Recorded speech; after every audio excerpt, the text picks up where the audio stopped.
Thank you very much. Now you're talking about like Nevada, where last 2 nights ago they went out and in the darkness of night, without people, without having any meetings of the public, without having anything, they approved a ridiculous. You don't have to look at signatures.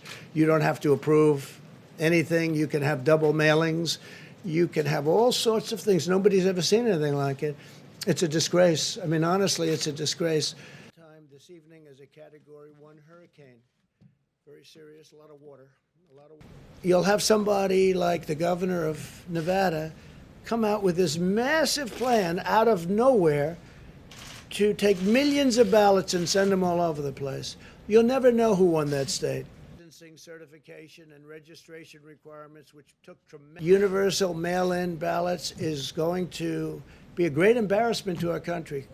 Is there an executive order on this? Well, I have the right to do it. We haven't gotten there yet, but we'll see what happens. We will be suing in Nevada, and that's already been taken care of. We'll probably file something tomorrow. Drugs, but the favored nations clause is massive. For instance, if Germany... I don't think the post office is prepared for a thing like this. You have to ask the people at the post office. But how can the post office be expected to handle? They have regular mailing, and then now on top of that, they have the internet, where you have Amazon and these companies doing, all the buying. Instead of going to a department store, they go buy through mail. So you have massive numbers of purchases not have been doable. We're enshrining the right of American patients to meet. Absentee ballots are great. Absentee ballots, they have to request them. They go through a process. They get them. But the universal mail-in ballots have turned out to be a disaster. And what Nevada has been doing, if you look over the last few days, you have to look at what they've done. You can have 2 ballots.